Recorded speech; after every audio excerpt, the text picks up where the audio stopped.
Welcome back inside the MMA War Room alongside Srikar, Rajendran, and Chris Shroyer. I'm Sam Corcoran. And guys, it is pay-per-view week, the best week of the month. Next month, we don't get one, so embrace this one. UFC 319 from Chicago with the middleweight belt on the line. Guys, first thoughts on keep in mind first. I mean, this is a loaded card. It's an underrated loaded card, too. This is like, unlike 318, which I thought was like stacked, but not like heavy powers, just like good fights throughout. This is a loaded card throughout. I'm very excited about the early prelims, the prelims. The main card is not better than some of the cards later this year, or some like 311, 317, which does say a lot, or 314. That says a lot, but this is like a good, we'll call it a B tier paper. No, this is an A tier pay-per-view. No, this is A tier, bro. This is an A tier pay-per-view. I'll call it that. Yeah, I'm a fan. I like this a lot. I think it's going to be a very finish-heavy pay-per-view. And I think that's going to be kind of the preview for what I think is the hardest event to pick all year. Some of these I still like co-main and main event. I still don't know who I'm picking. Like I usually know like who I'm picking going into these, but for today I'm stumped. Like I'm so stumped. I swear. So we'll see how it goes when we get there. But I'm excited for this event. Should be a lot of fun, top to bottom. Starting with the Ultimate Fighter finale. Obviously, we have a 4-day turnaround from Bison Gore to Srikar from the Contender Series taking on Eric Nolan. Now the featured prelim, which is absolutely insane. That's like crazy. A lot of stuff has happened with this card that's made me even more hyped for it. So I'm very excited. I agree. Yeah, props to Dana and Hunter for getting Srikar on this card and putting him as a featured prelim. That should speak for itself. Props to Eric Nolan too. I mean, if I was Eric Nolan, I would take this fight instantly, no matter who they would have offered me. But I think it's a great spot for both of these guys to put themselves on the map in the UFC. And I think whoever loses, I think it would be it's almost a win-win situation for both of them. But regardless, top to bottom, great card. Srikar, I agree with you so much. It's gonna be a finish-heavy card. We're gonna see some crazy stuff. And all I'm saying is we say it every episode. We do not talk about our picks before the episode. I'm very curious to see if there is not parity in this. I literally just don't even know what to do. I don't know. Before we get into it, I have a hot take that there will not be as much parity as you think. Oh, yeah. Dude, no, I'm telling you. From my standpoint, I'm coming out with some crazy stuff. All right, well, you know what? Let's just get into it. Let's start with the first fight on the card, the finale for the Ultimate Fighter between Alibi, Idiris, and Joseph Morales. Now, full disclosure, I have not been watching the Ultimate Fighter, but this is a good one to start. I mean, my guy Alibi. I'm excited for it. Chris, you already said the name. Who you got for this one? Oh, I got Alibi, man. He is so good. He is so dedicated to making the UFC. Every win just going up to the fence. Dana, put UFC #1. He's gonna be it, man. He is such a good prospect. But he's standing across from a tough veteran, Joseph Morales, who has been in the UFC before. He lost a close split decision. He actually got knocked out by Davison Figueiredo in the second round. So, I mean, that's a great loss. And that was when Figgy was, really, really making his name in the UFC. I would say it's definitely just a prospect versus a veteran. And even though their records only separate them by 4 fights, Morales has the UFC experience. He has much more of the pro experience than Alibi. But Alibi, man, he's just such a high pressure fighter. He can mix everything in. And after Morales' fight against Imanol Rodriguez to get him to this spot, Imanol was really putting it on him in the end. Like Joseph almost lost the fight. And honestly, I had some thoughts about it. Obviously, the decision went Joseph's way, but I really thought that there were a lot of holes in his game that Alibi, if he just puts his pedal to the metal, he got it. And you know what? I'm making a bold statement. I'm saying Alibi Idiris by KO TKO. He is finishing it. He has great finishing instincts. I do not see this going the full 15 minutes. It's going to be a war, though. So we'll see. And maybe Joseph Morales can put up a good performance to stay in the UFC after this. And I think he should, because he had a great run in the UFC. So Chris gave a very eloquent breakdown of this fight. For me, it just comes down to I'm not betting against the flyweight from Kazakhstan. So, oh yeah, well that too. That too. They're proven by knockout as well. We've seen also Mabayev come up. We've seen Ramazan Temirov on the rise right now. Idiris is the next one up. This guy good, bro. Good. And yeah, I'll take that knockout prop as well. I think that's a good one there. So give me Idiris. Yeah, I got Alibi Idiris. I have them by submission though. I think you have a striker versus the grappler, but you have a grappler who's not that good at whose defense isn't great when on the ground. That's how I see this fight. I feel like Alibi can use both grappling and striking. I see this as a unanimous decision. Would not be surprised if it's a knockout, but good first fight. Let's move on to the second fight. Wait, go back. Yeah. I think Alibi Idiris might be the first UFC fighter with a 0-inch reach. Sorry, I just love poking fun at the UFC. Yeah, well, it's also they don't even have a picture for him because he's like. Yeah, I'm sorry. UFC. I just had to throw it out there. You're good. But let's move on to a ranked fighter on this card. Karine Silva versus Dione Barbosa. Silva coming off a loss in her last fight to Jessica Andrade, I believe that was, another Brazilian. I think I'll start for here. I think she gets her revenge. I think she backs up. She gets back in the win column, and I think she beats Barbosa by submission. I believe Barbosa is coming on short notice as well. Yep, 2 weeks. This is going to be.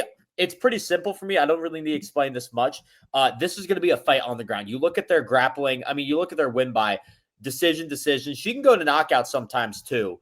But their grappling, I feel like, is where they both thrive. And you have a better grappler in Karine Silva. So, I mean, if you have a better grappler, they go against each other. Who's going to win? The better grappler. I have it by submission. Wouldn't be surprised if it's a knockout, but I think this fight's going to be on the ground. Barbosa is going to try to take it to the ground, and Silva will defend and win. Chris, you want a Shriek? Nah, you got it. Ooh, let's go. Parity early, baby. Let's get it. Yeah, I mean, actually, Karine Silva lost to Viviane Araujo. No longer in the UFC after her last fight. It was a unanimous decision victory for Araujo. It was solid. It was a solid fight. Karine, great. She has a lot of experience, 18-5. It's a 2-week short notice for Barbosa. And I know this doesn't matter a lot, but the odds actually opened up at Barbosa plus 120. It is inflated now for Karine Silva to, I believe, minus 210, 215, that range. But I'm not buying it. I'm not buying it at all. I think Dione Barbosa, she is a great fighter. She can really just take the fight wherever. I think a lot of people are sleeping on her hands. We're really going to see her hands. She's done the short notice before. She did it against Miranda Maverick. She lost. She bounced back in April against, it was Belbita. So I think that was a great step in the right direction for her. She's 8-3. She's still improving a lot. So I really think that the hands are going to make a difference. I think even though Karine has the speed advantage, Dione hits like a truck for a women's, I believe it's flyweight, correct?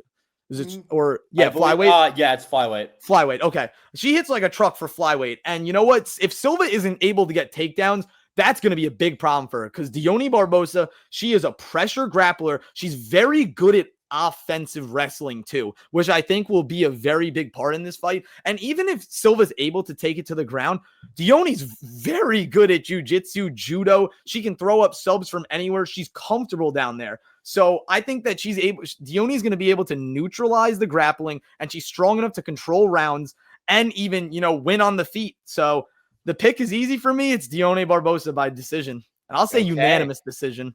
Damn. Yeah, I think a factor that you guys are missing is these two have fought before, and Barbosa won. Back in 2019. So I did not mention that. I forgot to say that. I was too hyped about picking Dione. Silva, I mean, she's got legit submissions, but definitely major cardio issues. Like she gassed hard versus Araujo. Barbosa is definitely more polished on the feet, Chris. I agree. Decent grappling. I think where she kind of lacks is the fight IQ. That can be questionable at times, and that's where Silva could potentially get her. But I'll side with Barbosa in this fight too. I'll go Dione Barbosa by decision. I think, she should control the pace of this fight. And again, if she keeps it on the feet, I think she's kind of a cut above Karine Silva here. she's already beaten Silva before. I think she Mhm. should do it again if she leans on the same game plan. I don't think anything drastically switches from one fight to the next, even if that fight was, a while ago. Like 2019 was a long time ago, but Right. I'll go with They're both Barbosa. completely different fighters too. So Yeah, that was my other thing. Like, I didn't mention that they fought before, but Karine Silva especially is a very different fighter than back then. A much more improved, better fighter. I mean, both are. Well, yeah, both are. So I think, I'll take Barbosa. It's a whole new game, and I didn't really look too much into that, but I completely understand. So my thing is just Karine is very boomer bust. So that is true. That is true. That's how it so, works. I mean, she busted. Yeah, I mean, she busted last time. Maybe this is a boom. So, I'm a lone wolf here. I'll take it, man. First lone wolf. Let's move on to in my opinion, this is a very exciting middleweight battle. It's Brian Battle versus Nursultan Ruziboev.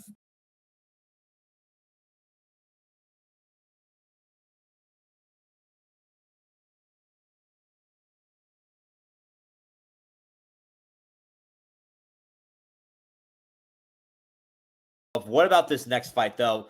I can start with this one. Edson Barbosa and Drakkar Klose at the lightweight division.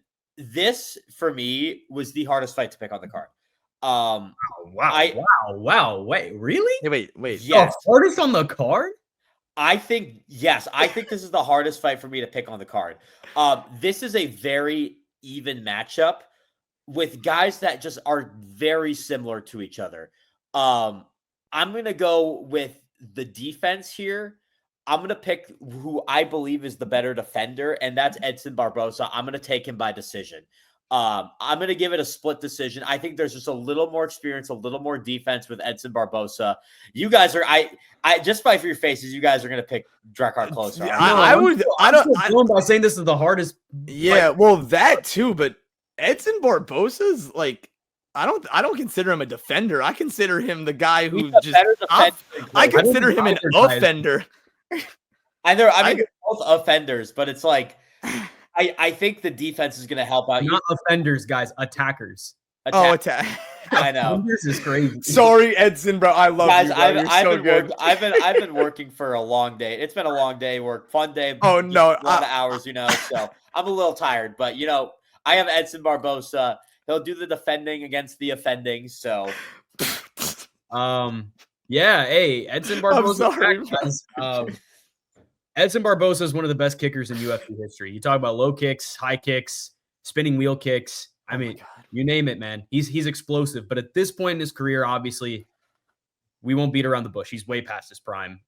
Wrestling has always been. He is way past his prime. Yes, that's another thing. Which honestly, that's what made me skeptical, because I think he is the better fighter in general. He's just so old, man. This might be his final UFC fight. I wouldn't be shocked. Drakkar Klose is a dog. I mean, always ends up in. I don't think either of these guys are defenders. Like, always ends up in like wild brawls. Like, he's starting to lean more into the grappling lately, but I mean, he is still a fun, scrappy 155er. But I do take down defense, and there's significant defense is a little higher according to UFC, but yeah. I mean, I'm going Edson by round one finish. Like Klose just got brutally finished by Joel Alvarez, and I think Edson still has the striking edge. If Klose can't make this a grappling heavy fight, like, he is going to get clipped. So I mean, hey, if Barbosa gets it done by first round knockout, let's ride off into the sunset on that one, man. Just that's your moment right there.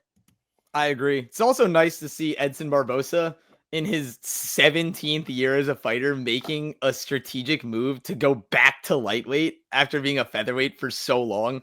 Yeah, you might as well when you're that old. 100%. Yeah, the weight cut isn't worth it for you, and we've talked about that countless times. It's like fighters realizing that I'm making this decision for myself. Brian Battle's doing it in the previous fight, so it's interesting to see. But yeah, we said it. Well-known vulnerabilities. If you take him to the ground, you're gonna win. That's just a given. But I mean, he's an explosive, aggressive striker. He still has it. He will never lose that. And Klose, like you said, Srikar, terrible loss to Joel Alvarez. He's trying to, regain momentum. His career's been hampered by injuries for forever. So that's something that's unfortunate to see. But his pressure heavy style leaves him vulnerable to counter punches and actually calculated strikes. And that's literally the definition of Edson Barbosa. So I don't know if I'm going to say first round KO, but I'm going Edson Barbosa by KO, TKO. This is not going the distance. I love it. I love it. We're all on board with Edson Barbosa here. Chris, so much for the parody, man. But let's move on to this fight. You guys are copying me, bro. I'm joking. Well, I'm joking. I'm the only one with the lone wolf. So will there be a lone wolf here, though? Chase Hooper and Alexander Hernandez both have 16 wins, going for number 17. Chris, you say no immediately. Why? Yeah. Chase Hooper's about to smoke him, bro. Actually smoke him. Chase Hooper by submission might be the freest thing I've ever seen in my life. I think it's like plus 180, something like that. I've never been impressed by Alexander Hernandez. I really haven't. Also, I mean, I guess seeing him come into the UFC and talk that much crap to Donald Cerrone, well, that just kind of instantly shut me off to the fact that I would like this guy. I'm not picking Hooper because I don't like Hernandez. I think Hernandez is a solid fighter. He just really, in my opinion, has never backed it up to what he should have been. And Chase Hooper is the opposite. He's really finding his groove right now. I just saw a TikTok of someone saying that, will Chase Hooper be the next Max Holloway? And hear me out now, before you make your assumptions. It's just it's the way that their records have gone. They both started 3-3 in the UFC. I forgot who they made their debuts against. Or actually, Max was against Poirier. I forgot who Chase Hooper's was. But this is a pivotal moment in their career. They're both they're on a 5-fight win streak. In Max's 5-fight win streak, he fought Cub Swanson. Chase Hooper's fighting Alexander Hernandez. Cub Swanson is not Alexander Hernandez by any means, but they're both vets. They've been there before. They know how to win. And I don't know. It was just an interesting TikTok that I saw, and I was like, yeah, no, he's not Max Holloway, but he's pretty good. So I'm gonna say Chase Hooper by sub. I really do not see Hernandez contending with it, and I think even if it stays on the feet, I still think Chase Hooper has the IQ to beat around the bush and not get into a brawl like Hernandez wants to. And I think Hernandez is gonna gas honestly quickly in the second round. I'm gonna go second round submission for Chase Hooper. Yeah, Hernandez he's a very solid kickboxer. He's got solid wrestling, but I think the cardio issues are very much apparent. He's very much known for fading after round one. Chase Hooper, elite grappler, top 2 or 3 unranked grapplers at lightweight for sure. His BJJ is nasty. Wrestling is definitely strong. He definitely lacks size. And I think his striking could stand to get a bit better. I'll also go Chase Hooper by submission. I think he weathers the early storm, wraps something up. I really like Chase Hooper. I'm definitely buying his stock. I think Hernandez could make it difficult in that first round, but I think Hooper should get it done. Yeah, this is a true clean sweep. I also have Chase Hooper by submission here. I mean, this is one of the better unranked lightweights right now. So, and it's pretty stacked division. So he's getting closer to a ranked shot. I think this can put him over the edge potentially. Moving on to, speaking of ranked fights, a women's fight, Jessica Andrade versus Loopy Godinez. Andrade, the vet, Godinez kind of up and coming right now. Srikar, I'll start with you. Who do you have for this one? Yeah, Andrade number 5 versus number. Sorry, I just want to get the numbers real quick. Number 5 versus number 11 in the strawweight division. Yeah, Andrade is a scrapper, powerful striker, fun fighter. But lately she's been struggling with these grapplers, and I think she seems like a bit out of it. Kind of like she got worked by Jasmine Jastovicius. Loopy Godinez, active wrestler, coming off a huge performance in Mexico. The big thing is she's finally trusting her wrestling again. And I think that'll lead her to a win here. I'll go Loopy by decision. First 2 rounds, I think she takes with dominant wrestling. Maybe Andrade lands some bombs late in the fight, but I think Loopy just grinds this one out, and I think she'll take home a decision. Yeah, I definitely agree. I also have Loopy by decision. I think that a beneficiary, or not beneficiary, excuse me, beneficial aspect of this fight for Andrade is that she is returning to her natural weight at strawweight. Her past couple fights, or actually, no, because she lost to she lost to Jandaroba. She lost to Jastovicius last fight. She got submitted in round 1, and then before that, she beat Marina Rodriguez. Or Marina Rodriguez, excuse me. That wasn't that on UFC 300? I'm pretty sure. Yeah. So she had one fight in between there, but Yes, she did. But like you said, Srikar, she got smoked by Jasovicius. Granted, it was in the flyweight division, and Jasovicius is a great grappler. I'm not saying that Loopy Godinez is the grappler that Jasmine is. However, she's very solid. She's working on putting it all together, and she is sort of like a grinding style. She just grinds away at you. She has solid boxing, and I think she has elite potential. I've always thought that Loopy would find her way towards the top, and I think that this is the exact fight where she's going to really put herself on a trajectory for the top 5. Obviously, Andrade is the number 5 contender in the strawweight division, but this is definitely the best name that she's ever fought. Or not best name, I would say most experience in terms of championship pedigree. So this is definitely going to be a test for Loopy, and Andrade can make it tough. She's been struggling, but we've seen her just, if she wants to land blows and just absolutely swing for the fences and catches Loopy, it could be over in round 1. We saw her do it to Dern, and we've seen her do it to plenty of strikers. But I really think that Loopy, she's going to play it smart. She's going to be composed. And if she can implement her wrestling and bring it to the floor where she will win the fight, I really think that it's her fight to lose. So Loopy Godinez by decision is my pick. I completely agree. I think Loopy wins this fight. I have it by decision as well. I mean, personally, right now, Andrade is 2-5 in her last 7 fights. Loopy is up and coming, one of the better up and coming strawweights right now, and already.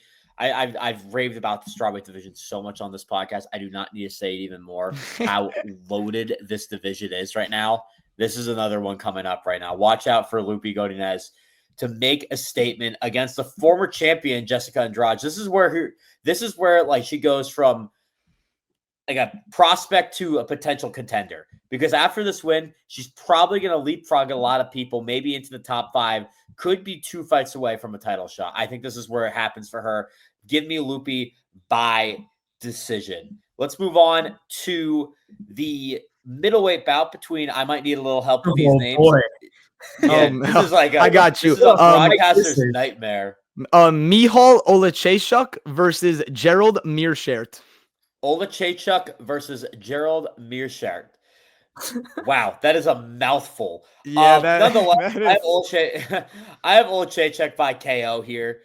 This is actually my first knockout that I'm predicting on this card. So it came a little later. I have a lot of submissions and decisions early on. This is the first knockout.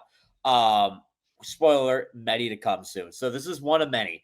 But Meerschaert loves going to the ground, and his feet are not great, whereas Olesiejczuk dominates on the feet. And not to mention, you look at the win by submission, and then the grappling is like not even that great for Meerschaert. So like at the end of the day, I think this is a mismatch. I think Olesiejczuk will get a round 1 knockout. I don't think this fight's going to be really close. Give me Olesiejczuk by round 1 KO. Yeah, this is a goofy fight. This is the goofiest fight on the prelim. Yeah, that's also loss number 20 for Meerschaert. GM3, he just gets battered early, and then he finds a submission in the 3rd round. Like that's his game. That's what he fight. He wins at least. Michal, powerful boxer, big puncher. He has terrible submission defense, which definitely plays into GM3's game. Mm-hmm. He is now a part of the Fighting Nerds, Olesiejczuk, which has paid dividends. He looked good against Cedric Dumas in his first and the fight. Fighting Nerds do not lose in the UFC unless you're Ian Gary. Yeah, I mean, unless might have spoiled a pick, but it's okay. He's a fake fighting nerd. I'll also go Olesiejczuk by first round knockout. I think he clips GM3 early and just finishes it. But if GM3 survives, if this hits like late, like mid round 2, I'm hammering GM3, like, because he's always live for the late sub. You know what I mean? So definitely don't throw your money on Olesiejczuk. Kind of just wait for the live betting odds. But yeah, Olesiejczuk by first round knockout is the official pick for me. Yeah, I have really nothing else to say. You guys pretty much covered it all. Olesiejczuk, dynamite in his hands. Meerschaert has gotten brutally knocked out before. The guy later that we're going to talk about has done it. Khamzat Chimaev in literally 1 punch. But yeah, he's definitely live if it hits the floor, because, I mean, everyone has exposed his Olesiejczuk's grappling. We saw Holland do it. We've seen other people do it as well. But yeah, I think he's just the way better fighter on the feet. And I think that him, like Sam, you said, him going into Fighting Nerds will pay dividends. So, it's crazy. Or Srikar, you said that. We all said it. It's going to pay dividends. It's crazy. He lost to Kaio, and then he's now in the Fighting Nerds. So pretty good turnaround for him. Let's wrap up. If you can't beat him, join him. Join him. Exactly. Well, let's wrap up the prelims with this middleweight bout. It's going to be so good. Oh my God. I will start because I have a flaming hot take right here. Srikar will win this fight. He's going to win by KO. And this is how I see Srikar. He is the closest thing that the UFC has ever seen to Sean O'Malley. And here's what I mean by that. This guy is the next Sean O'Malley in terms of a superstar. Hear me out. And this has nothing to do with how he fights. This is just personality superstar. Look what the UFC did with Sean O'Malley. They built this guy up to be a superstar. I think they're going to do the same thing with Srikar. Buy the stock on him now because Dana White loves this guy. The fact he's giving him a fight 4 days after he last fought and got his UFC contract is insane. And Dana loves guys like that. He's putting him on the feature prelim. His first UFC fight is on the feature prelim 4 days before. 5 days ago, no one knew who this guy was, and now he's on the feature prelim of a UFC card. Are you kidding me? This is insane right now. I think Srikar will win by knockout. He's always finished. I believe he's finished in the first minute of the first round every time. Yeah, let's keep that going. I got Srikar by KO. The next Sean O'Malley, not in terms of fighting style, but in terms of how he will be marketed to the UFC world. Wait, one second. Sorry, I just had to pick my jaw up off the floor. Sean O'Malley, bro. Yeah. Oh, my God. I'm saying it. Big stretch, bro. That's a big stretch. I mean, look what the UFC did with. If anything, I think he's more like Khamzat. If anything, like Kevin Holland. But look what the UFC. I want all of you. I want all of you out there.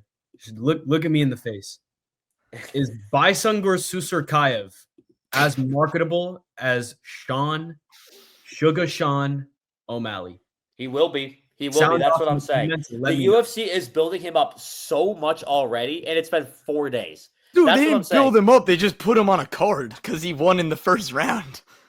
He won in the first round. He's taken on 4 days notice, and Dana White loves him. I understand where Sam is coming from because they are trying to market him, but I feel like the way they built up Sean O'Malley is so vastly different from already what they're doing with Srikar. And I don't even think personality-wise, like Sean O'Malley was way more marketable than Srikar. Like, not even close. Like, personality-wise, Sean came with something different. Srikar is literally just coming in as a traditional, like, all right, I'm Khamzat Chimaev's bud. You know what I mean? That's what I'm saying. I feel like he's just Khamzat. I don't even think he's Khamzat. Like you know what? Let's give Srikar his respect. He is Baisungur Srikar. He is no one else. He's gonna make a name for himself. I know. That's what I'm saying. I'm not even like when I say the next Sean O'Malley. I don't want that to like lean over his head. It's more just like how the UFC is gonna build him up. Wait, all right. I think this guy could be a superstar, and I think the UFC is already so in love with him. I have a question though. All right, this is just like us talking, not nothing to do about. Well, I guess it has to do with the fight. Do you think that maybe the UFC had some rumblings that the King Green Diego Ferreira fight was going to fall through, so they decided to put Srikar and Eric Nolan on this card? Yes, that's kind of what I thought. Because they absolutely did, right? Even though that got announced today that fight wasn't happening, I feel like there was definitely an idea that it was in jeopardy, and they wanted to replace it with someone that took no damage. Well, it's rare that there's 15 fights on the card, and it was 14. Well, no, it's now 14 because there was another fight that was dropped. Or there was an Ultimate Fighter fight that got dropped from the card. That is true. Yeah, Daniil. So I believe it's at 14 now. It was at 15. Oh, I need to calculate that again. I think it was 13. I'm pretty sure it's 13. I'm Okay, Unless while I'm you're doing terrible. that, real I quick, could be bad at math though. So. No, it's 13. It's 13. 13 now. It was going to be 14 before the Ultimate Oh, Fighter all right. Let's finale go. got dropped. I'm all right. My math is back, guys. All My right, for the math was audience not. out there that didn't watch the Contender Series and they're probably going through this, like, all right, what are these guys talking about? Let me just give you a Watch quick it. recap of what happened on the Contender Series with Bison versus Srikar. This guy, he already looked like a monster. Like, I get where Sam is coming from. Like, this guy is an absolute monster. Like, he dealt with the clinch perfectly. He dealt with the pressure from, I think he was fighting Murtaza Talha, and then literally just kind of was striking as if there was no threat posed to him at all. And then he found a really, really nasty body kick knockout. So that's where we are now. He wanted a quick turnaround. He got the early finish, the only early finish on Contender Series. And Dana White saw that as, okay, this guy is, we got to build him up now because everyone else failed on this Contender Series. But not to take away from Srikar, this guy is an absolute monster. He's going to have a great UFC run, and I think it starts here. I'm also going to go, I don't know if it happens in the first round. It could happen in the second round, but Srikar is going to win this fight by knockout. He's a minus 800 favorite for a reason. He's going to get it done. But I feel like comparing him to Sean O'Malley is actually blasphemy. Like that, I feel like that is crazy. Where's Stephen A at? That is blasphemous. That is blasphemous. But I slightly understand where you're coming from. I just think it's such a big stretch to say that before he's even fought in the UFC. And he hasn't shown any sort of personality that emulates Sean O'Malley at all. There's a lot to be unproven. There's a lot to be proven. Yes. I think that if he keeps knocking guys out left and right, which he has been doing, he has been dominant in the UFC. This is a guy that they're going to want to speed run and promote the hell out of to get to the top. That's what the UFC did with Sean O'Malley. They're different people, don't get me wrong, but kind of just based on the way, this is a guy that is going I guess they kind of did that with Chimaev a little bit, but Chimaev has been held back multiple times because of the whole UFC 279 fiasco. No, it's just because he can't stay healthy. Chimaev would fight not staying healthy, which is a big thing, and then just ties to the Chechnyan leader. That's those are three big red flags that the UFC was little cautious about, and finally getting a shot. Srikar, there's not much right now. Not many red flags, I should say. Yeah, I guess I kind of just found out about him a week ago, so yeah. I'll do my deep dive and research on him later. But yeah, Srikar by death, that's it, bro. He's just gonna go. Yeah, and you know what, yo, I feel like we're just completely disrespecting Eric Nolan. Eric Nolan is solid. He's literally a cage fighters champion, so it's not like this dude is a chump. But I just think that the hype around Srikar and what we've seen from him so far is, dude, I pray for you in that octagon, my guy. Yeah. And you know what? I pray that you put up a good fight and make a name for yourself, which I'm sure you will, but you might just have 2 minutes to do it. This would be an all-time shocker if Eric Nolan wins. He would just kill my Sean O'Malley take instantly. Not even close. It would that would been this would be in the it's like when Colin Cowherd said, "Sorry, LeBron, Ben Simmons is here." It's the same thing. Or I want Iguodala. One of those takes. This is going to be talked about if Eric Nolan wins. This is going to be talked about as one of the worst takes in sports history. For sure. But anyways, we'll clip it. We'll Yo, clip chat, it. clip it. clip it. This will probably get posted, win or loss. So that'll be funny. But let's move on to the main of card. It's 5 fantastic fights. Wait, time out. So was there literally one fight of parity, bro? What is happening? I told you there wasn't going to be much parity, dude. I was telling you, man. That was my prediction. I blame you completely. As soon as you and by the way, I was the only lone wolf. You weren't the only lone wolf. Nah, because I think Dione Barbosa is gonna win. What? Well, I didn't pick that, so you know what? You know what? Props to you, Sam, bro. You got it. Thank you, Chris. Anyways, let's move on to the main card. Tim Elliott and Kaya Sakura at the flyweight division. So unserious. Oh my god. I love this podcast, guys. Asakura coming off a brutal loss to Alex Pantoja, getting the title shot, getting thrusted right into it, and Pantoja just ragdolled him. He's not going to get ragdolled this time. Give me Kaya Sakura by knockout. I mean, there's a reason that Kaya Sakura got the title shot immediately and he faced the greatest flyweight of all time in Alex Pantoja, arguably. Yeah, we'll see what happens after the Van fight, but arguably the greatest flyweight of all time, or second, whatever you want to say. Going up against Tim Elliott, who it's an interesting matchup. I don't mind it. I think but I also feel like it's kind of a setup for Asakura to win. Tim Elliott, just like, he's 21-13. Like, there's inconsistency a little bit. I know he's coming off a win, which is good. But Asakura, man, I just don't. This is a hard. Out of all the fights on the main card, I just feel like this is a gimme with Asakura. I'm taking Asakura by knockout in this one. Yeah, Kai Asakura back for his second UFC fight. And I agree, Sam. This time the challenge is way more manageable than the buzzsaw he walked into Pantoja. That DP was definitely just straight into the fire. Now, against Tim Elliott, we're going to get a much better look at what makes Asakura so dangerous. Because on the feet, this guy is nasty. He's one of the cleanest kickboxers in the division. Like, tight hands and a crazy diverse arsenal, like the kicks, the elbows, the knees. Man, the knees. I was going to say, you guys didn't even mention the knee he almost caught Pantoja with. Probably some of the best knees at 125 in the world. And he's also very slick in the clinch. He even has some submission tricks if the fight hits the mat. Don't sleep on his ground game. But then there's Tim Elliott. The dude's a veteran. We're talking about someone who's been in there with the best of the best since the Demetrius Johnson days. Like, he is the ultimate gatekeeper of flyweight. If you're not ready for the top of the division, Elliott is going to expose you. But if you are, he tends to get overwhelmed. Elliott's path to victory here is very, very clear. He has to grapple. He needs to turn this into a scramble-heavy, high-pace wrestling match. Like, he's got the cardio. He's got the sub-threats. He's got the grit to do it. If he can chain takedowns together and just grind out rounds from top position, he's got a shot. But the problem is Asakura is not going to let him get there easily. Even when he's taken down, like, he's very tricky off his back. He's constantly working to get back to his feet. And while they're standing, like, it's night and day. Like, Asakura is faster and he's much more technical.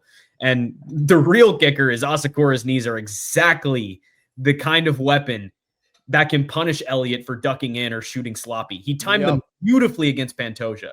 And Pantoja, for all his durability and all his iron chin, he ate them like a madman. Elliott, he's crazy. Not quite the same story. So I agree with Sam. I'm going to go Kai Asakura by knockout. This feels like a fight where Asakura is going to remind everyone why he was such a big deal coming into the UFC. I think we're going to see a highlight reel finish and a potential performance bonus. Yep, 100%. You guys said it perfectly. I also agree, Kai Asakura by knockout. This just feels like an alley-oop for him. But also Tim Elliott, he's a tough cookie, man. He's been around for a long time. Like you said, Srikar, he's like the ultimate gatekeeper of flyweight. However, he hasn't fought in 20 months. Last time he fought was 2023, and he's in his late 30s. So that was against Subadarji.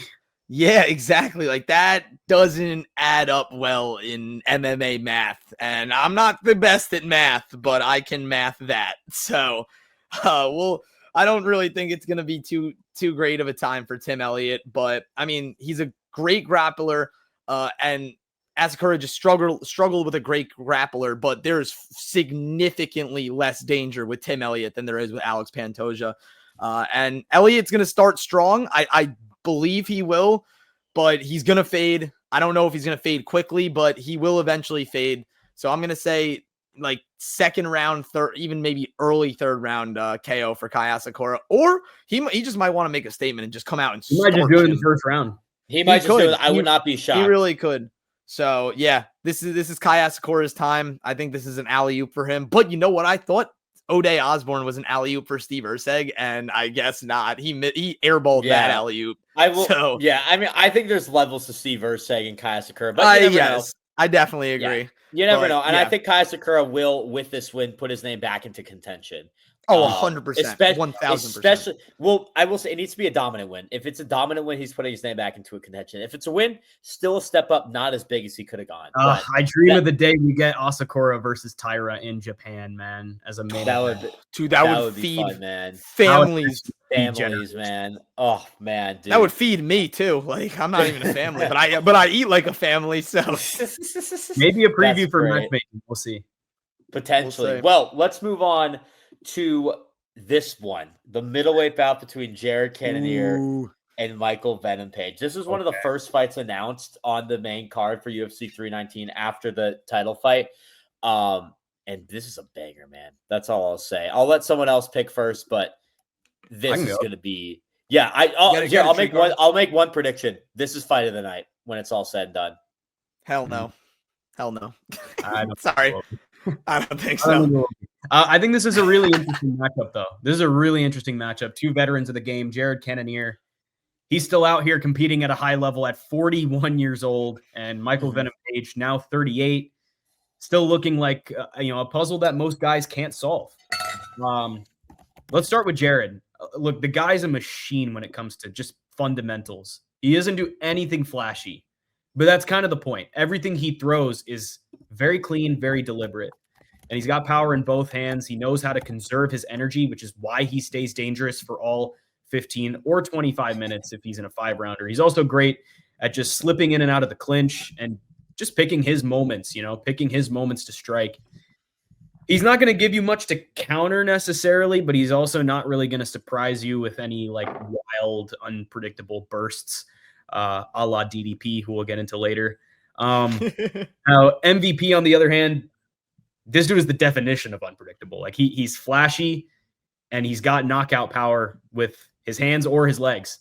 What impressed me the most in his fight against Shara was how easily he adapted, not just to middleweight, and there's a new weight class for him, but also just in general to the UFC. Like, if we talk about guys that have come from outside the UFC here, Michael Venom Page is one of the better ones. Like, he's older now, sure, but you really wouldn't know it. Like, the guy controls distance and rhythm so effortlessly.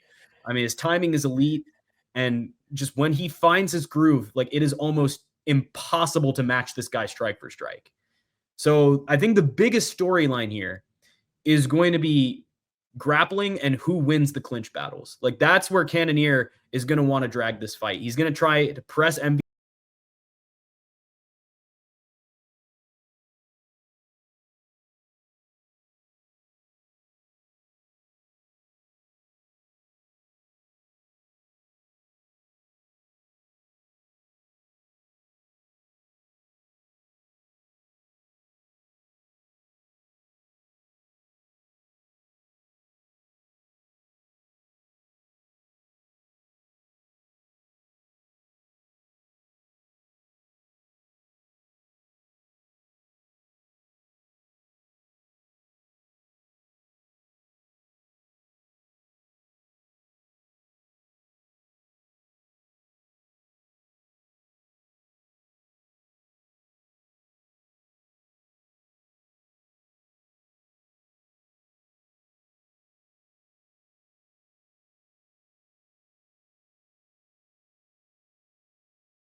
a great 3-round fight right here. I think this is going to be fight of the night. I think you're underestimating Cannonier. With that being said, I do have Page by decision at the end of the day. Well, I thought you were teeing it up for Jared. No, that was the goal. That was the goal. Yeah, I think Page is just the better fighter here. Cannonier, man. I mean, he's good. He's past his prime. We saw it with the Imavov fight, which, I mean, horrible stoppage nonetheless, but still. Who did he fight after that? He fought after Imavov, he lost to Kyle, and then he beat RoboCop. Oh, he lost to Kyle. Yeah, he lost to Kyle, and then he beat RoboCop. I think MVP is for sure better than RoboCop. I think he's going to give him a much tougher challenge. And I'll make an early matchmaking prediction. If Cannonier loses, he should go one more fight, and he should do that one fight against another fighter who I think has one more fight, Robert Whittaker.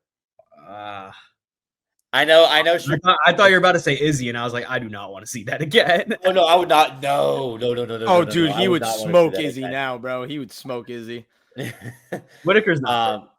Yeah, Whittaker's not careful, okay. But yeah, I think that's a good one. But Chris, are we doing a lone wolf or what you got here, dude? No, you keep. Oh, I don't know. Damn. I'm just gonna start growling, bro. Graphic, I guess. Yeah, I guess. Damn, man. This is why I'm asking for contingency. On the graphic, can there be some sort of not for these fights, but for the main and co-main? I ask. For the because what if let's get to that once there's a like explain the contingency plan for those events. We'll get there soon.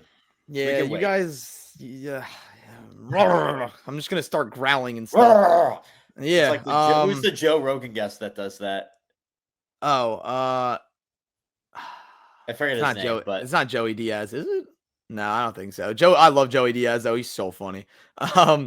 But yeah, dude. Oh no, it is Joey Diaz. It is. Is it Joey Diaz? All right. Yeah. There's a great. Sorry. There's a great clip of Joey Diaz and Joe Rogan just making animal noises, and it's like a 6-second clip. Oh yeah. He was making. Joe Rogan was doing gorilla noises. Guys, you're turning off the listeners right now. Yeah, dude. I'm sorry. Sorry. Hey, no. Well, if Joe Rogan's making gorilla noises, we have the Killer Gorilla right here, and Jared Cannonier. That's his nickname. So we're on topic, guys. We're on topic. Yeah. Please don't make gorilla noises. Yeah. I mean, unless you're picking Gerald. In all my time of watching combat sports, which I say that like I'm like a 40-year-old dude has been watching it for like 30 years, which I'm not, but I think I'd like to say I've been watching it for quite some time. I've seen a lot of strikers. I think MVP is a top 3 striker in all of combat sports history.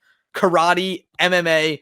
This dude is just insane. It just makes no sense how he's so nonchalantly good. And not even good. He is amazing. He picks all of his shots perfectly. It's all calculated. And what's even better is he's a showman. Like, it's not even like he's just like a precision striker. The dude makes a show out of it. It's entertaining. Like, he'll knee you in the face and knock you out and then throw a pokeball at you, which he's done before, and do the ass catch him, whatever. Like, the celebration. It's like this dude just has fun. And the thing is, he's just so good. And I'm not knocking Cannonier. Cannonier's been around the block. And I think he had a great bounce back win to, stay within the top 10 against RoboCop. And a lot of people doubted him, myself included. I'm not going to sit here and say like I didn't think Jared Cannonier was done. I thought he was done. However, I just see this fight going like the Israel Adesanya fight from International Fight Week in 2022, I believe. I don't see any grappling, and I think Cannonier is going to want to get it to that because that's his best way to win. Just get hands on MVP and just slow down the movement. And each way he goes, if he circles right, he circles left, you got to cut him off. You really have to try and limit his flow. He's so good at just flowing and getting in that state of bouncing around. Like you said, Srikar, wide stance, hands always down. Even if you're the best striker in the world, he's still going to have his hands down. And that's just who he is. He's just authentically himself. So I just think that you just can't touch the dude. I mean, unless you're Ian Gary. Ian Gary actually had the perfect game plan. He did it. He shot takedowns when he was least expecting it. And the thing is, Gary is a way better striker than Cannonier is, even though Cannonier has more power. MVP was playing that fight like it was just going to be a kickboxing match. It was just going to be like it was like it was just they were just going to stay on the feet and no questions asked. But Gary thought about it in a different way, and it worked out for him, and that's literally the reason that he won, is because he shot at an opportune time. I just think that Cannonier, his path to victory is that. I really don't see him striking with MVP, and I just think I think MVP is going to make a show out of this, man. He always does. He always shows up and shows out. I honestly, Sam, I said hell no to being fight of the night. I think it very well could be. I just don't think it's going to have the volume to be fight of the night. I think we're just going to see very calculated precision shots that'll make you go like, wow, oh my God. I can understand that, yeah. I think these 3 next fights will definitely give this fight an absolute run for their money. But yeah. Like I said, final pick is MVP by decision, which is sitting at plus money, by the way, plus 100. So yeah. Srikar has it by knockout, which it very well could be. Very well could go. But I think MVP decision at plus money, even though if it's plus 100, it's dead even. I think that is a steal. So, I agree with that. That's like my best bet for the night. I'll put it that way. By the way, before we move on to the next fight, just a fun stat for you guys. Today's press conference was the most viewed live press conference of 2025. I saw that. It was like 110,000 viewers at one time. So there's some people. There you go. It's crazy, man. Not as much views as the Taylor Swift podcast, but still, we don't need it. I don't know why I brought that up, but let's move on to. We talked about the fighting nerds earlier. Jeff Neal taking on one of the fighting nerds, Carlos Prates, coming off of his first loss in the UFC, the first ever fighting nerds loss to the UFC against Ian Gary, who we just mentioned. So he's got something with these UFC 319 fighters. Who wants to go first for this one? Because this is a banger right here. I went first last time, but Sam, you take it. Let's. All right, I'll take it. I just think, I mean, it's tough, man. Jeff Neal is on a roll. I mean, these are 2 fighters that are both kind of on a roll. I know Prates got stopped against Ian Gary. On a roll is a stretch for Jeff Neal. Let's pull up Jeff Neal's stats real quick. He won against Dos Anjos because Dos Anjos blew out his knee, and then the 2 fights before that were Gary and Shavkat. So another Ian Gary loss. Ian Gary's everywhere, I guess. Ian Key's everywhere, man. Yeah, I mean, he has a good win against Bilal Muhammad. Don't forget about that. Nonetheless, though, I'll make this simple. I have Prates. I have him by KO. I think he is just the better fighter, flat out. I don't really have much else to say. I'm just using the eye test here, honestly. I see Prates. I see Jeff Neal. Who's the more exciting fighter? Who's the guy that I think is the better fighter and who could win in a fight in just a bloodbath? This is gonna be a fight on the feet. I don't think this fight goes the distance, no matter who wins. And Prates, I think, is also just going to learn a lot from that Gary fight. I mean, it's his first loss in the UFC. As far as fighting nerds lost in the UFC. So you got a whole army around you telling you, okay, what the hell happened? You got people that have not lost at this level of competition. And they're telling what the hell happened. He's going to recover from this. He's going to beat Jeff Neal, and it's going to be by knockout. I don't think the fighting nerds would approach it that way. I think they wouldn't approach it that way, but it's just like it's a way to have it in the back of your mind. I can imagine Prates just crying in the back after losing to Gary, and they all go up to me like, "What the hell happened?" Like they don't want to. They don't want to do that. Like I get when you're watching back the tape, they're like you're looking at like what happened. It's just like I can tell you what happened. I can tell you what happened. Fumar. No. I do agree. I'm joking. It's a loss he needed to have. Like he's gonna learn from it for sure. And it was a tough loss. But hey, do not let that Gary fight fool you, man. Like this dude, Carlos Prates, is still one of the scariest rising threats at 170. Like the guy striking is nasty. Like he's long, he's technical, he has that built-in like finishing instinct that honestly you really just can't teach. And what really makes him dangerous is how good he is at keeping things at range and still finding ways to land damage. Like he will work knees and elbows in a normal clinch range situation that most guys wouldn't even consider clinch range. because his reach is so long and he uses it to his advantage. And I do think there are still a few holes in his game. It's not all perfect. He's not great when he's backing up or he's forced to fight off the back foot. Ian Gary exposed that. But he is young and he's training with one of the best teams in the world. So those weaknesses are getting addressed fast, as Sam mentioned. And with Jeff Neal, very solid vet. He has a very polished striking game. It's rooted in boxing. He's got legit power too. Like when he's on, he can absolutely crack you. He's very physical in the clinch. He's not afraid to take the fight to the ground when he's got the upper hand. I think the problem is Jeff Neal doesn't really have that it factor. Like he just doesn't have that extra oomph to push himself into that elite territory. Like he doesn't impose himself on fights the way you'd want from someone at the top of the division. And honestly, I think this feels like a setup. Like when the UFC made this fight for UFC 314, I think it was with the full intention of giving Prates a platform to shine. Like Neal is good. I completely agree with that. Neal is good.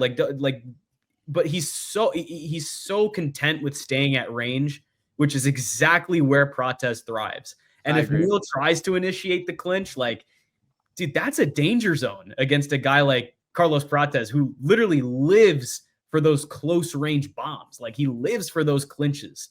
So if Jeff Neal comes out aggressive and makes it ugly early on, sure, he can pull off the upset. But, let's be real. Like that's not his usual style. Like he is much more of a patient fighter, more of a technician with a lot of pop in his game. He's not like one of these reckless brawlers. And in this matchup, I think patience is going to just get him picked apart. So bottom line, Carlos Prates, he just needs to do what he always does. Just be himself. Keep the fight at his pace and his distance, and the finish will come. I will also go with Carlos Prates by knockout here. Yep, I definitely agree. I think I saw both of them say that there's no way it's getting out of the first round, and I full-heartedly believe that. I think these guys are just gonna go balls to the wall instantly, and it's gonna be awesome. This is gonna be a spectacular finish for whoever can land that one shot. In my opinion, I think it's gonna be Prates. Like I just said, I have Prates by KO, but Srikar, you outlined Jeff Neal perfectly. In my opinion, he's a talented, crisp, patient but very powerful boxer. He all of his combinations are very tight, and if you get in that range where he can pop that jab, which he is a great jab, he can destroy you with that. He's gonna work his game, and I think the patience is what's gonna be his downfall. It's like you cannot be patient against Prates, someone who, I'm not comparing him to MVP at all, but he gets in a flow state. He just knows what to throw. He's very versatile when it comes to striking. He has great hands. He also has great kicks. I think he's going to eat up the lead leg of Jeff Neal, in my opinion, early. I think those chopping leg kicks are really going to get to him. It's going to limit his movement, and then Prates is just going to tee off.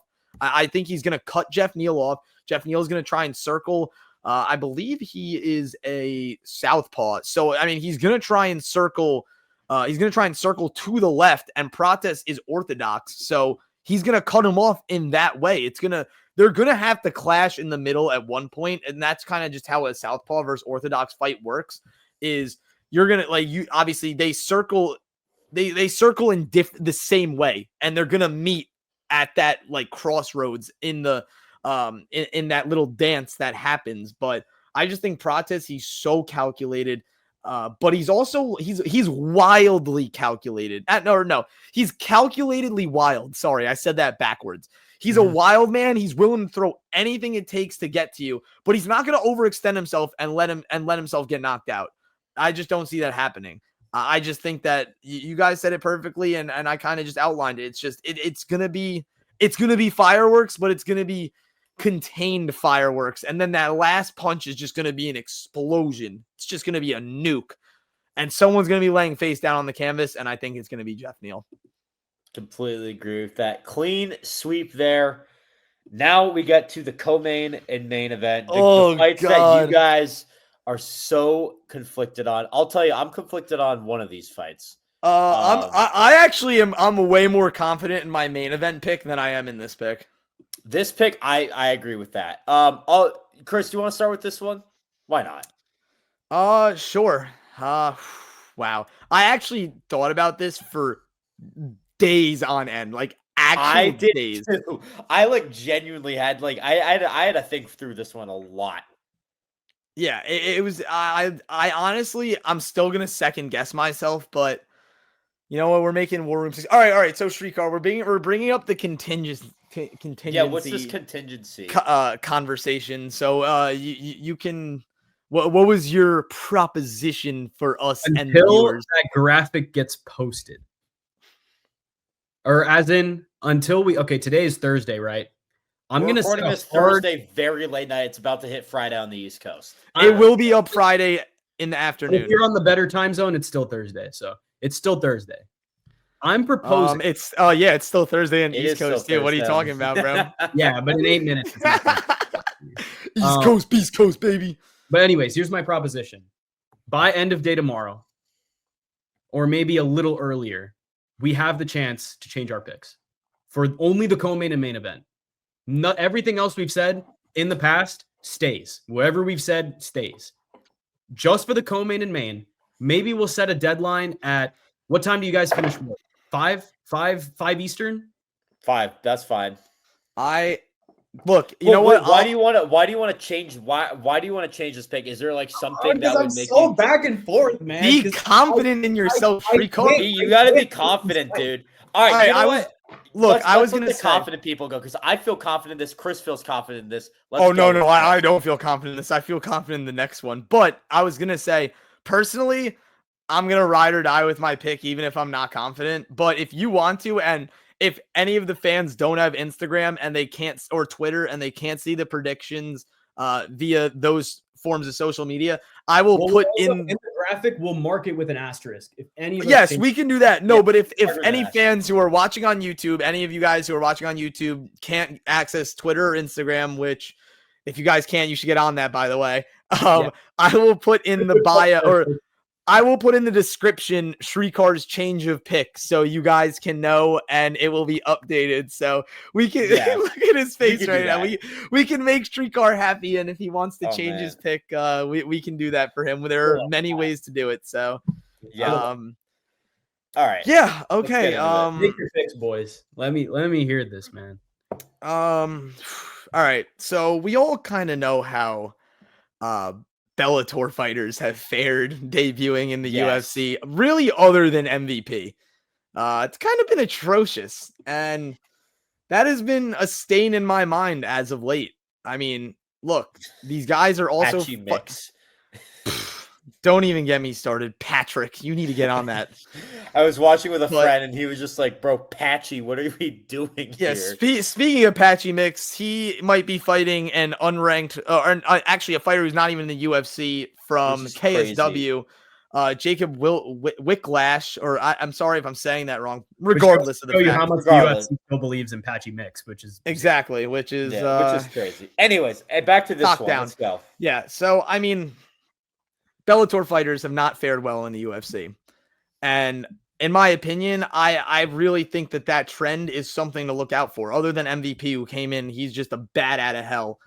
Lerone Murphy is good. He's really good. He is elite wrestling and a very sharp boxer at that too. You know, he has great fight IQ. I cannot stress that enough. And he's well-rounded, and he can adapt mid-fight and finds the path to victory even when it might not be so evident for a normal fighter. And like, he's undefeated. He's undefeated for a reason. Counter-striking, durability. I think those tools could neutralize Pico's power, and he could get out of the way of those risky exchanges. Aaron Pico, coming from Bellator, great fighter as well. He's also well-rounded, aggressive style. It doesn't give him a big margin for error. I don't think there's a big margin for error for both of these guys. I think they're both very calculated.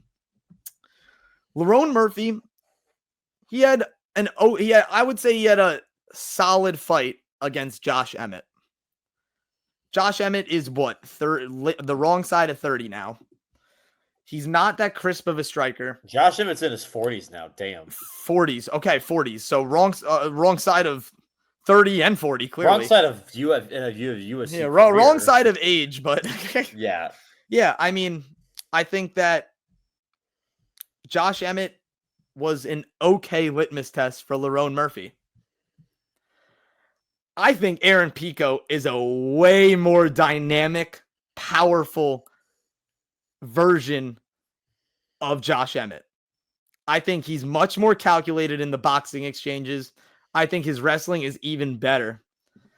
And I think Lerone Murphy is going to walk out of this fight with a 1 in that 0 column. Ooh. I am taking Aaron Pico's aggression and explosive offense against Lerone Murphy's defense and fight IQ. This dude Srikar has muted himself because he Aaron cannot believe what he's hearing. Pico. We had something playing on the TV. Outside, but No, you're Aaron Pico is walking out of Chicago. He's coming in with a boatload of confidence. He has everyone talking about him. Patchy Mix came in with a boatload of confidence. Like, He's not Aaron Pico, bro. So- he ain't doing what Aaron Yeah. Pico's been doing. Aaron Pico, when he connects, your lights are off instantly. You know And what? Lerone has never been hit like that before. And I think Aaron Pico is the perfect person to do it. I think wherever the fight goes, Pico's going to be comfortable. And yeah, I got Aaron Pico by unanimous decision.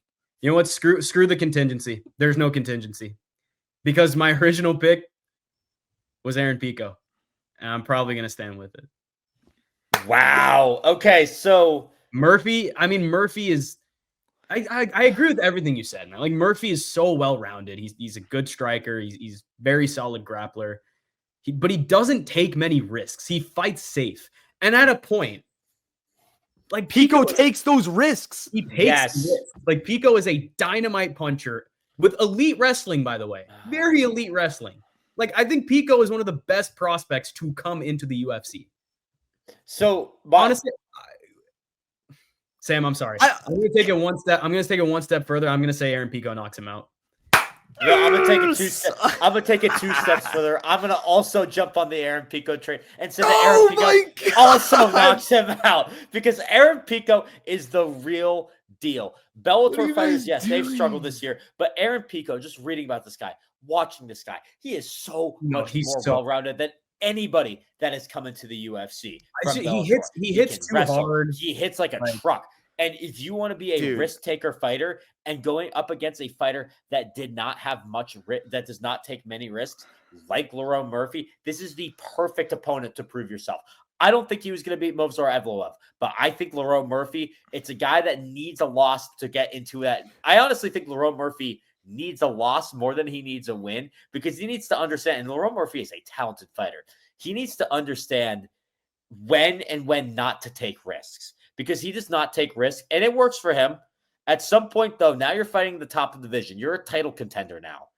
When you want to take risks, you can't be a title contender if you're not doing that. So therefore, this is going to be the loss for Lerone Murphy. That'll keep him in the title contention. But this is going to be a good loss for him. I'm telling you that much. Which that sounds weird. This is going to be a huge breakout moment for Pico, by the way. Like, if he knocks out Lerone Murphy, I would not telling you, just fast track him and just give him a title. Well, no. I honestly think if he does it, it's all his. It's all his. I think they should. Lerone Murphy he almost contender right now. Dan Ige. Like, I'm trying to think. Like, Pico could genuinely just flatline him. He can, bro. Pico's worst knockout is better than most people's best knockout in the UFC. And granted, look, I'm going to double back on it. Sorry, I just want to add a little bit more of my 2 cents. Look, I know there's a big, it's a big weight on whether Bellator wins actually matter compared to UFC wins and UFC competition. And to a point, I very much agree. Bellator wins are not nearly as highly weighted as UFC wins. But this guy goes in and just makes it look beyond easy. He just flatlines people. It's like I would be surprised if Lerone Murphy won. I'm putting that stamp on it. I would be surprised if Lerone Murphy won. And I'm still going to stick with my decision because I think Lerone Murphy is still going to be extremely calculated and he's going to put every ounce of his body and fight IQ into not letting Pico do that. But dude, one Pico punch, that's better than a Pico gram, right, Srikar? Oh my God. I knew it. All right, I'm sorry. That's hilarious. Regardless, All right, Aaron Pico gets Bellator off the wave of debut losses, stamps himself in the UFC in the top 5 of the featherweight division. I completely agree. And watch us come back. Watch us come back to this on Sunday and be like, what were we thinking? I'm not gonna lie. The more I kept hyping that up and talking about it, the more confidence I got in Aaron Pico. I think I psyched myself into it. I think it's a recency bias with all but honestly, it's not though, because dude opened as a favorite. Like if there was recency bias, it was like the Pitbull thing. Like Pitbull, he was a plus 170 dog against Dan Ige. That was recency bias because of his past performance and Bellator. Yeah. So I mean, Vegas has high expectations for Aaron Pico. Might be a trap line. Like it might be. It could be because Patchy Mix was like minus 180, but whatever. We'll get into the next fight because I'm actually really confident in this pick. Yeah, I'm also. Wait, can I start because I'm not confident? So it'll be easy. Go ahead. Let's hear it. Jesus. Let me pull this up. Sorry. Like what? I can't break down anything about this fight because like what is there to break down, man? Like, and I think that is why this is the fight of the year. This is the best fight of the year. I think this is the first time I have been genuinely stumped when making a pick on a fight. Because with Murphy and Pico, I at least had some idea of where I was leaning. From the moment this fight got announced, I didn't know where I was going. And to this day, I don't know where I'm going. DDP, awkward, unorthodox, and he always finds a way to win. Chimaev, just an explosive, aggressive grappler, like maybe the scariest grappler in the UFC. DDP has struggled with wrestling before. I watched back the Derek Brunson fight. He struggled a lot in that first round. Even against Whitaker, at times he was struggling with it. Chimaev has gas tank concerns. He has durability issues, but when he's on, this guy is unstoppable. Fellas, I think every single one of these main card fights is going to end in a finish, or at least that's how I've predicted it. Damn. And I think this fight ends in the first round. I'm going Khamzat Chimaev by submission in the first round. I've gotten to has point, not. I like it. It's crazy because that hasn't been much of a hot take, which is crazy to say. But the thing is, like, I just can't bet against Chimaev anymore. I bet on Whitaker against him. That failed so horribly. I don't want to be on the wrong end of this again. Since the moment he came into the UFC, I feel like this has been his destiny. I feel like this is destiny literally calling. And that's literally the difference. I think he gets to the back quickly and just finishes DDP. But make no mistake, if DDP can drag him into these deep waters, it gets dicey. Like, this is the definition of a coin flip fight for me. Like, I'm not confident in this pick at all, but give me Chimaev by first round sub. I don't. Sam, can I go last? You're going right now? Because I don't think this is a coin flip fight. I have Chimaev by sub as well. I don't think it's gonna happen round 1 though. I do think, you look at what Chimaev did to Whitaker, absolutely ragdolled him. And let me pull up Chimaev's fights real quick because for the most part, he's absolutely ragdolled his opponents. The one exception being Kamaru Usman. And even in that first round, he ragdolled Kamaru. And yeah, exactly. Even that first round, he ragdolled Kamaru. It was a majority decision. 2 weeks notice. Exactly. Against the best wrestler in the UFC, arguably one of the best. Yeah, wrestlers. He's a welterweight. You look at Khamzat Chimaev and like who he's fought. Round one submission, majority decision with a ragdoll first round, closest fight yet. Round 1 decision. Gilbert Burns was a UD, which is kind of crazy to think of now. Technical submission, KO. He's only been to decision twice in his fights. This guy can do it on the feet. This guy can do it on the ground. And Dricus du Plessis is his toughest test yet. This is no disrespect to Dricus right here because this is his toughest test yet. But I just don't see who is stopping this guy. Seriously, this guy ragdolled Robert Whitaker out of all people, and he's gonna come in and I don't know if it's gonna be a ragdoll. I'll say it's going to be a ragdoll. I think he's going to ragdoll Duplessis. I don't think it's going to be round one, but round one, he could 10-8 him round one. Sorry, 10. Yeah, 10. He could 10-8 him round one. 10-7 would be crazy. I'm not going to say 10-7. 10-7 is just a finish. Yeah, that's just a finish. No, he could 10-8 him round one. I wouldn't be shocked. And then round two, Dricus is going to be all gassed. Dricus can make this a fight if he's like strong. Dricus is one of the strongest fighters in the UFC. If he shows that strength, he can make this a long fight. And Chimaev has cardio issues. He's proven that in the past. But Chimaev is just so good, man. Arguably the best wrestler in the UFC.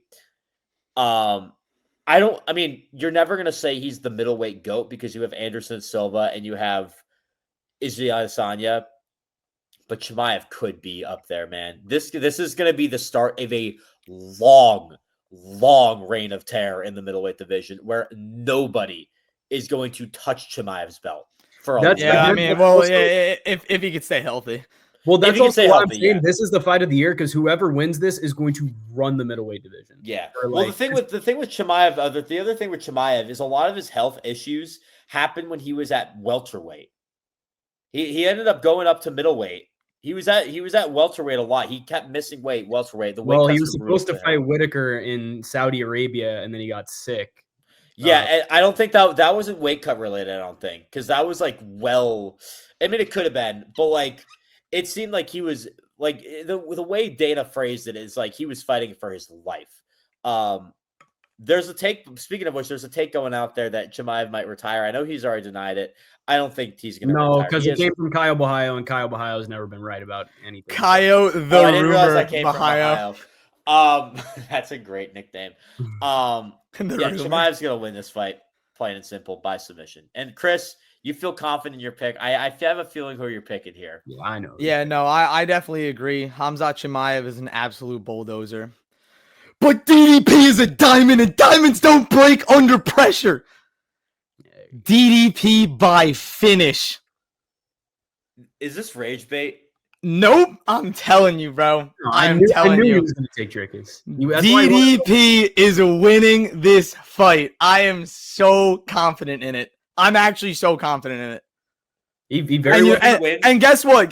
If he loses in the first round, second round, you can clip this and put it everywhere. And guess what? I'll eat my words.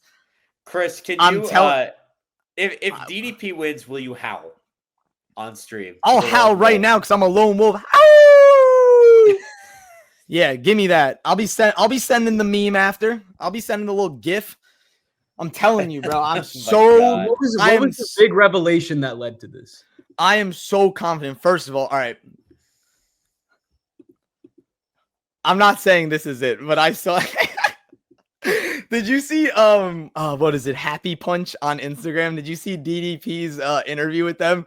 He was like, bro, I don't even know what I'm doing in there. It could be DDP by accident, DDP by falling piano. I might just draw a hole in the middle of the octagon and he'll fall through it. He said, and bro, he said, everyone's saying Khamzat on paper, but how would I know? I can't even read. And you know what? Sometimes I can't read. And I must not be reading right now because I think that DDP, look, Khamzat is going to come out like a bat out of hell. And don't get me wrong. This guy is going to give this look. Yes, he's going to give him the look.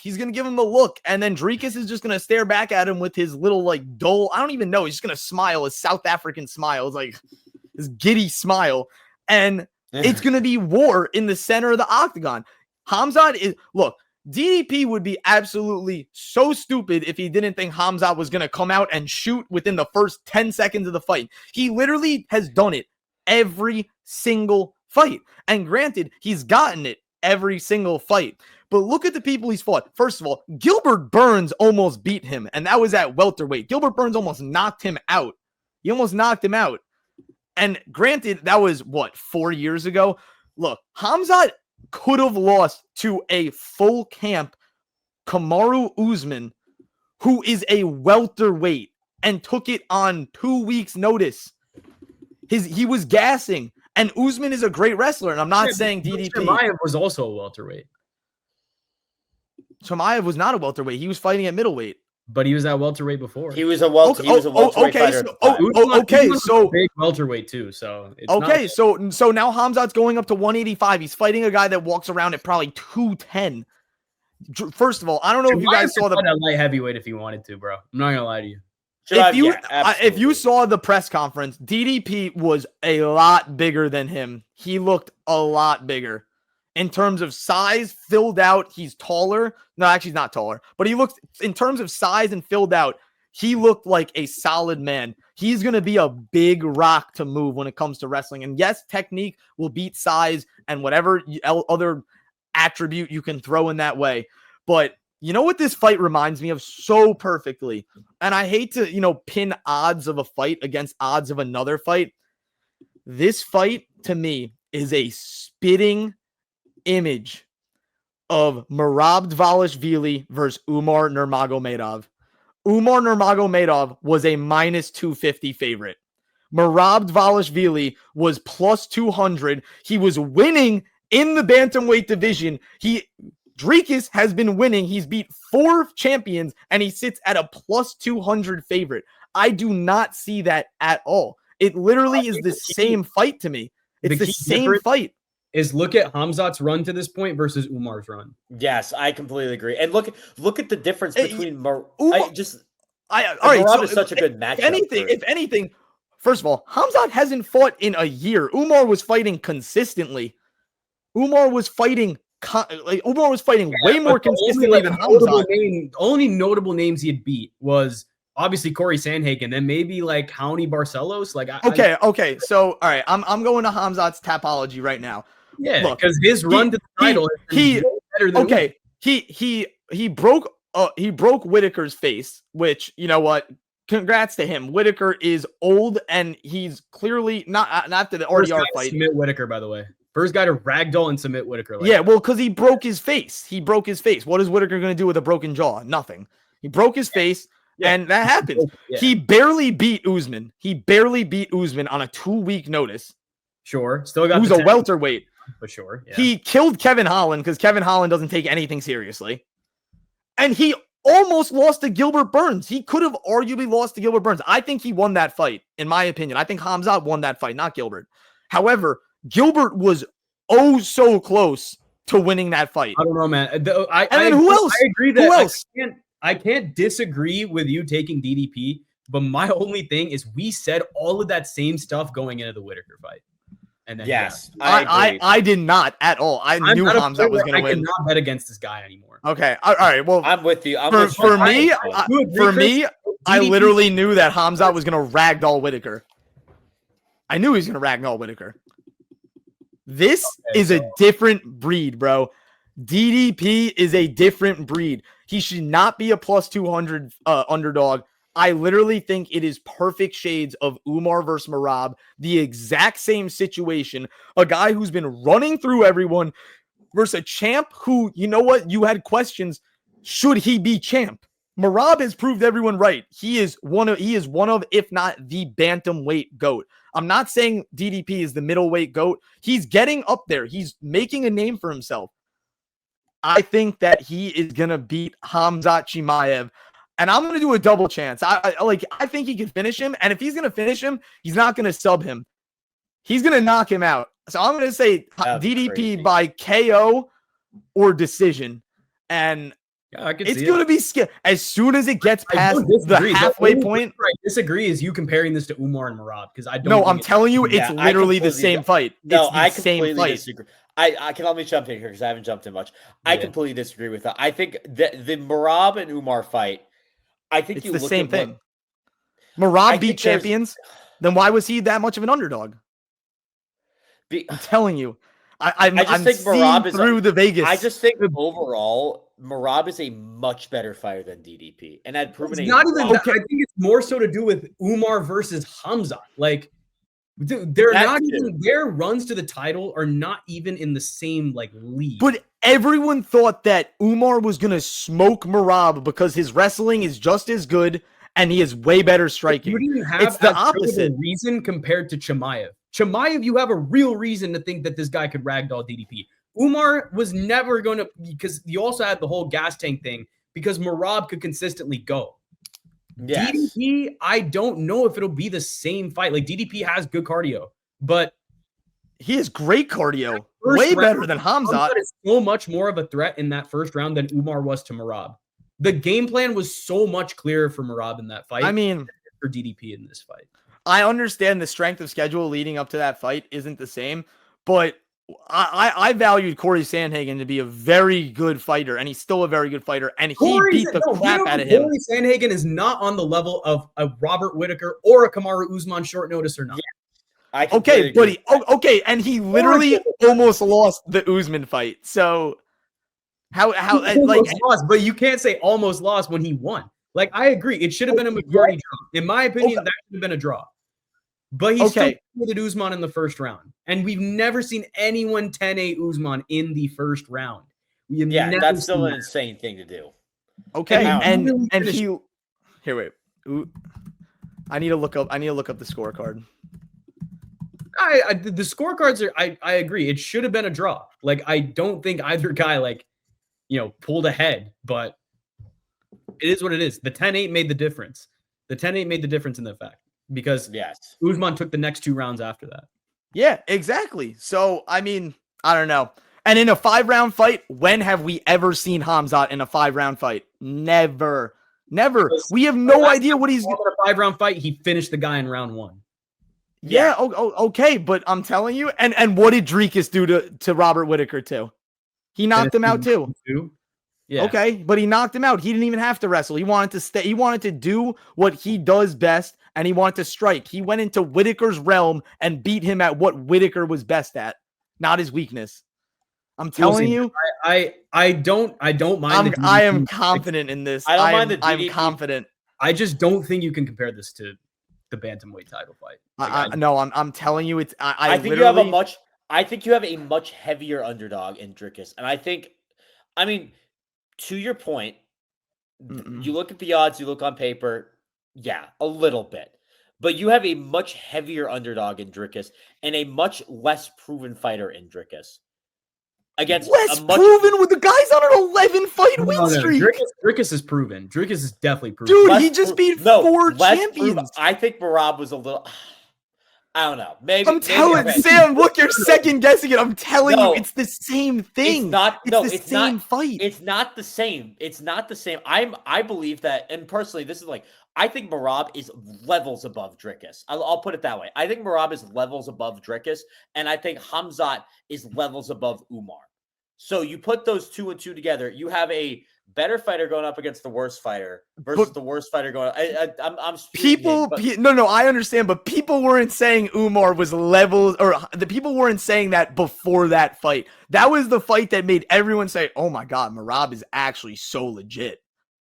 I'm telling you, that was the fight to make Merab look legit. This also could have been because I picked Merab to win that fight, and I thought picking Umar was a stupid decision. Oh yeah, me too. Yeah, Merab was easy. And I will factor in that bias, to be honest. I had Merab all the way for that fight. That won me some good dough that night. Yeah. But anyways, it's gonna be a great fight no matter what. UFC 319 coming to you on Saturday. That's tomorrow night when we upload this podcast. Man, I'm so excited for this. Every fight is going to end in a finish on that main card. I'm telling y'all, that's crazy. End in a finish. But anyways, guys, follow the socials down below. Give us a subscription. We'll be back on Sunday to break down all these fights, predict what's next. We'll see whose predictions are right, whose are wrong. Until then, with Srikar, Rajendran, and Chris Shroyer, I'm Sam Corcoran. You guys have a great night.